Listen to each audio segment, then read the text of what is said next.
کیونکہ مسلمان جنگ آزادی کے بعد خواب غفلت میں پڑ گئے تھے اور سر سید احمد خان یہ چاہتے تھے کہ مسلمان بھی جدید تعلیم حاصل کر لے۔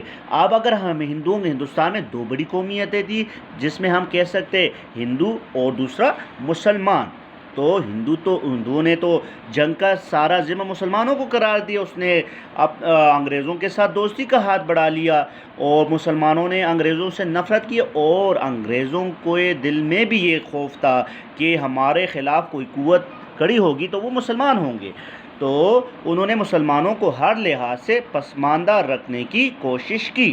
ٹھیک ہے، پوائنٹ نمبر 2 میں ہے سر سید کے خیال کے مطابق مسلمانوں کے تمام بیماریوں کا، اب یہ بیماریاں کیا تھی جو مسلمان خواب غفلت میں تھے، تو انہوں نے کہا کہ مسلمان جتنی بھی ان کے ذہنی بیماریاں ہیں تو ان کا علاج مغربی تعلیم کے ذریعے سے ہی کیا جا سکتا ہے، تاکہ مغربی تعلیم حاصل کریں گے تو ڈاکٹر بنیں گے، انجینئرز بنیں گے، اساتذہ بنیں گے، تو اس لیے وہ چاہتے تھے کہ مسلمان بھی انگریزی تعلیم حاصل کر لیں، یا مغربی سے مراد کون سا، یعنی کہ جو مغربی تعلیم ہے جس میں ہم کہتے ہیں برطانیہ کا لایا ہوا سسٹم، تو مسلمانوں کے لیے ایسا سسٹم ہو جو کہ انگریزی تعلیم ہو، یعنی مغربی طرز تعلیم ہو۔ ٹھیک ہے، پوائنٹ نمبر 3، یہی وجہ ہے کہ انہوں نے مسلمانوں کو تعلیم اور صرف تعلیم کا نعرہ دیا۔ یہ ہمارا کویشچن ہوگا کہ سر سید احمد خان نے مسلمانوں کو کون سا نعرہ دیا، کیا نعرہ دیا، موٹو کیا تھا؟ وہ یہی موٹو تھا کہ یہی وجہ ہے کہ انہوں نے مسلمانوں کو تعلیم، یعنی کہ تعلیم اور تعلیم پہ توجہ دے۔ ٹھیک ہے، پوائنٹ نمبر 4، تعلیمی مقاصد کے حصول کے لیے اپنے منصوبے کو عملی جامہ پہنانے کی غرض سے انہوں نے درج ذیل اقدامات کیے۔ اب اپنے مقاصد، جو مقاصد تھے کہ مسلمان مغربی طرز تعلیم حاصل کر لے، تو اس مقاصد کے لیے انہوں نے جو اقدامات کیے وہ درج ذیل ہے، جس میں نے پہلے کہا ہے اس کی پہلی کوشش تھی مراد آباد اسکول۔ اس کی پہلی کوشش کیا تھی؟ مراد آباد اسکول۔ تو اسٹوڈنٹس، اس نے مراد آباد کے مقام پر پہلا اسکول کھولا۔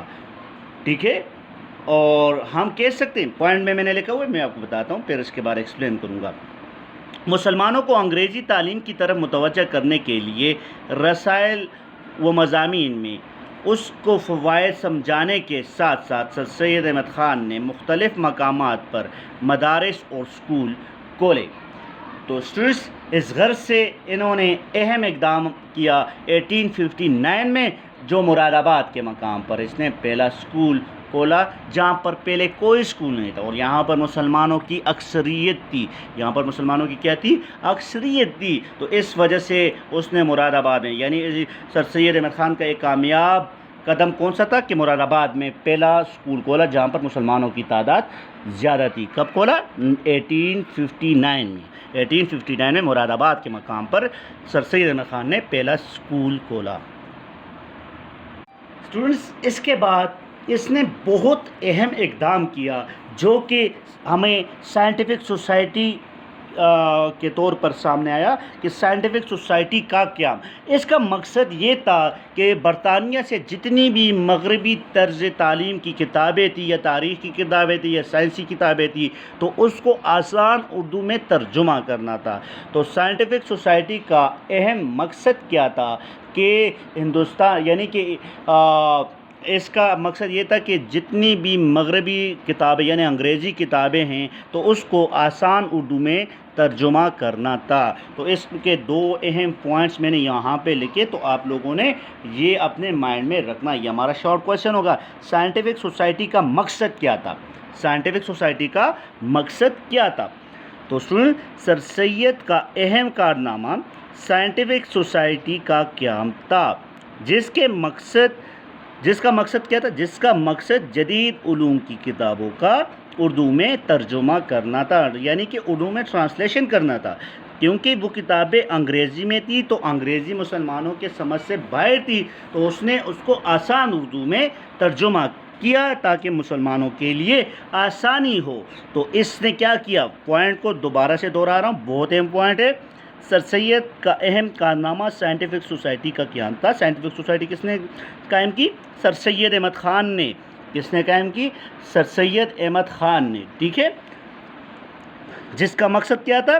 جدید علوم کی کتابوں کا اردو میں ترجمہ کرنا تھا۔ جدید علوم کی کتابوں سے مراد یعنی کہ جتنی بھی سائنسی کتابیں تھیں، تاریخ کی کتابیں تھیں، تو اس کا اردو میں ترجمہ کر کے آسان بنانا تھا۔ اس سوسائٹی کے زیر اہتمام زیادہ تر تاریخ یعنی ہسٹری کی ایسی کتابوں کا ترجمہ اردو میں ترجمہ کروایا گیا جن میں قوموں کا عروج و زوال پر بیس کیا، جس میں ہم موہنجودڑو کی تاریخ کی بات کر لیں یا آریائی دور کی بات کر لیں، ٹھیک ہے، تو اس طرح کے تاریخ کی کتابوں کا ذکر کیا گیا ہے۔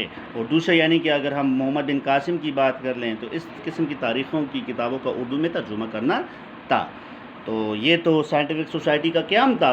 اس کے بعد ایک اور اہم پیش رفت جس کو ہم کہتے ہیں علی گڑھ انسٹیٹیوٹ گزٹ، یہ ایک اخبار تھی۔ اس اخبار میں مسلمانوں کو ذہنی طور پر بیدار کرنا تھا، مسلمانوں کے دلوں میں ذہنوں میں تحریکیں چلانی تھی آزادی کے خلاف۔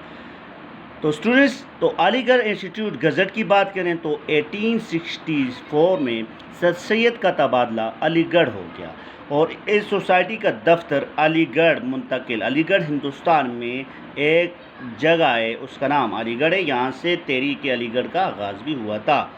تو سنیں، علی گڑھ انسٹیٹیوٹ کا گزٹ کا قیام کب ہوا؟ 1864 میں۔ یہ کیا ہے؟ یہ ایک اخبار ہے جس میں مسلمانوں کو ذہنی طور پر بیدار کرنا تھا تاکہ وہ تعلیم کی طرف توجہ دے اور تحریک آزادی کی کوششیں کرے۔ تو اس نے اس غرض سے کیا کیا؟ 1864 میں سر سید کا تبادلہ علی گڑھ ہو گیا۔ اس سے پہلے یہ ڈھاکہ میں تھے، تو اس سے پہلے کہاں پر تھے؟ ڈھاکہ میں تھے۔ تو جب اس کا تبادلہ علی گڑھ ہو گیا تھا تو اس نے سوسائٹی کا دفتر بھی علی گڑھ منتقل کر دیا گیا۔ پوائنٹ نمبر 2، سوسائٹی کے لیے تعمیر کی جانے والی عمارت کی تکمیل کے بعد وہاں پر ہر ماہ متعدد یعنی کئی جلسے منعقد ہوتے تھے اور مختلف مضامین پر لیکچر دیے جاتے تھے، ٹھیک ہے؟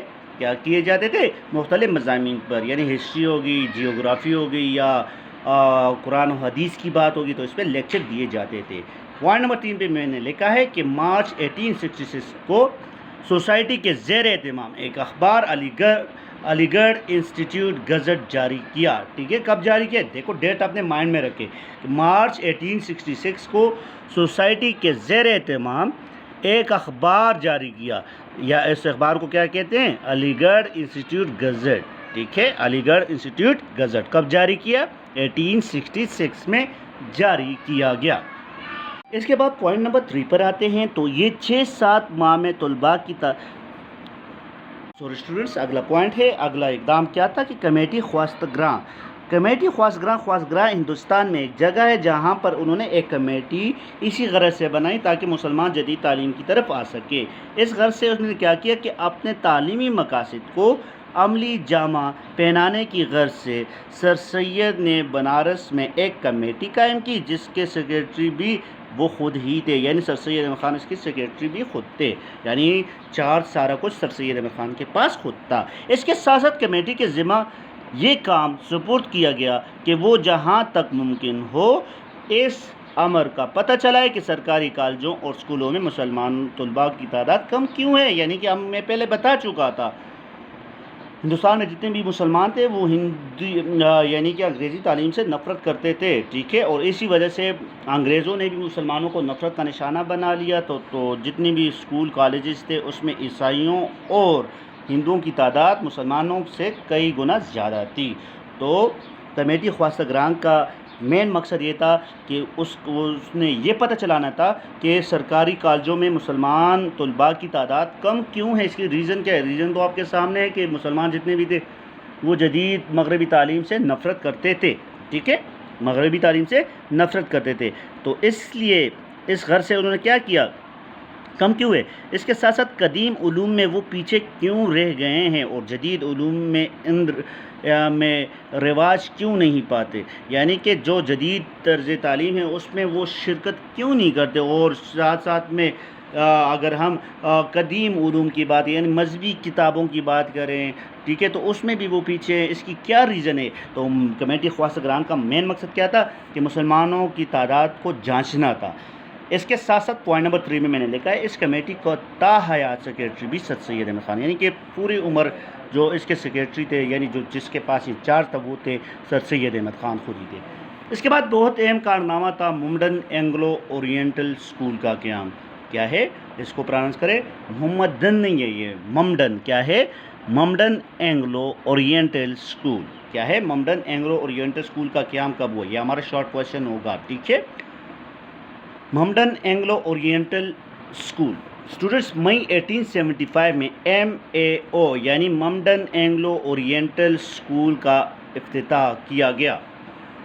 اسٹوڈنٹس پوائنٹ نمبر 2، تب ہندوستان کے گورنر جنرل تھے Lord Northbrook. Lord Northbrook نے 10,000 روپیہ بطور عطیہ دیا، یعنی کہ چندے کے طور پر 10,000 روپے دے دیے ممڈن اینگلو اورینٹل اسکول۔ اس میں مسلمان، ہندو اور عیسائی تینوں مذاہب کے لوگوں کے بچے یہاں پر پڑھتے تھے۔ تو یہ اس کا قیام کب ہوا؟ 1874 میں، مئی 1875 مئی 1875 میں MAO اسکول کا افتتاح کیا، اور نارتھ بروک نے کتنے روپے عطیہ کیا؟ 10,000 روپے، 10,000 روپے بطور عطیہ دیا۔ اس کے بعد اسٹوڈنٹس 6-7 ماہ بعد طلباء کی تعداد 70 سے زیادہ ہو گئی، یعنی کہ کچھ عرصہ بعد گزرنے کے بعد مسلمانوں کی تعداد بھی بڑھ گئی، ٹھیک ہے۔ اس کے ساتھ ساتھ اسٹوڈنٹس اسکول میں 17 اساتذہ مقرر کیے۔ کتنے اساتذہ مقرر کیے؟ 17 اساتذہ مقرر کیے گئے۔ اس کے ساتھ ساتھ MAO کالج کا قیام۔ اسٹوڈنٹس یعنی پہلے تو اسکول تھا، پھر اس کے بعد ممڈن اینگلو اورینٹل کالج کا قیام تھا۔ 2 سال کے بعد اسکول کا درجہ بڑھا کر ممڈن اینگلو اورینٹل کالج بنا دیا گیا۔ کتنے سال بعد؟ 2 سال بعد۔ 2 سال بعد انہوں نے اسکول کا درجہ کیا کیا؟ کالج میں۔ پہلے تو اسکول تھا، یعنی فرسٹ سے لے کے 10 تک۔ اس کے بعد فرسٹ ایئر سیکنڈ ایئر یعنی کالجز بھی اس میں لائے۔ اس کے ساتھ ساتھ گورنر جنرل لارڈ لیٹن نے 8 جنوری 1877 کو کالج کا سنگ بنیاد رکھا۔ اس کے ساتھ ساتھ کالج میں طلباء کے لیے شروع ہی سے مذہبی تعلیم کا خاص خیال رکھا گیا، یعنی کہ مختلف مذاہب کے لوگ پڑھتے تھے، تو مسلمانوں کے لیے اسلامیات اور دوسرے مذاہب کے لیے اخلاقیات کے مضامین اس میں ڈال دیے گئے۔ اس کے ساتھ ساتھ بہت اہم پوائنٹ ہے ممڈن ایجوکیشنل کانفرنس اور اس کے مقاصد۔ تو اسٹوڈنٹس اس میں اگر ہم بات کریں، یہ وہی مقام ہے جس سے مسلمانوں کی پہلی سیاسی پارٹی آل انڈیا مسلم لیگ کی بنیاد بھی پڑی تھی، وہ یہی جگہ تھی، یہی پلیٹ فارم تھا وہ۔ تو اسٹوڈنٹس پاک و ہند کے مسلمانوں کی تعلیمی ترقی کے لیے سر سید نے 1866 میں ممڈن ایجوکیشنل کانفرنس قائم کیا۔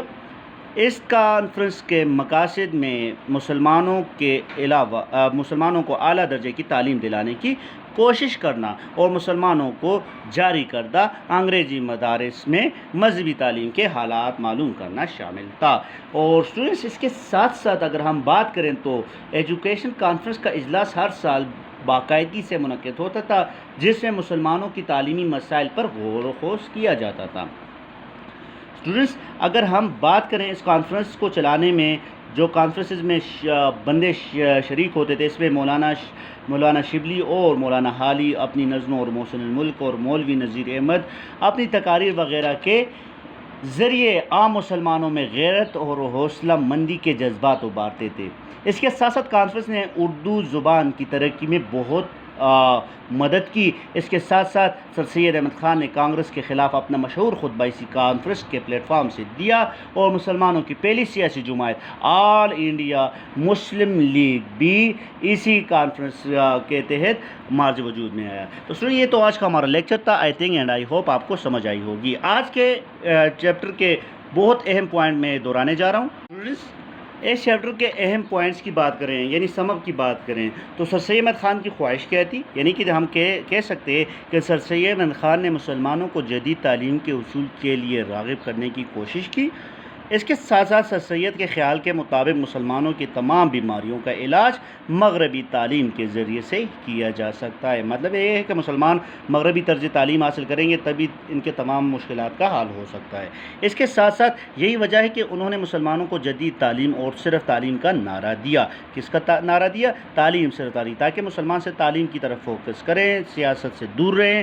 تو یہ بھی سر سید احمد خان کے مقاصد میں ایک اہم مقصد تھا۔ اس کا آخری مقصد یہ تھا کہ تعلیمی مقاصد کے حصول کے لیے اپنے منصوبوں کو عملی جامہ پہنانے کی غرض سے سر سید احمد خان کے مندرجہ ذیل اقدامات کی، جس میں ہم کہہ سکتے ہیں کہ مراد آباد اسکول، MAO کالج، علی گزٹ انسٹیٹیوٹ اور کمیٹی خواصہ گران، اس طرح کی خدمات اس نے سر انجام دی۔ یہ تو آج کا ہمارا لیکچر تھا۔ آج کا ہوم ورک آپ کے لیے یہ ہے، آج کا ہوم ورک یہ ہے کہ سر سید احمد خان اور جدید تعلیم کے لیے ان کے اقدامات، یعنی کہ جو بھی اقدامات ہیں وہ سارے آپ لوگوں نے اسائنمنٹ شیٹس پہ لکھنے ہیں۔ یہ آج کے لیکچر کے تمام اہم پوائنٹس کو آپ لوگوں نے لکھنا ہے۔ Thank you very much. اللہ نگہبان، خدا حافظ۔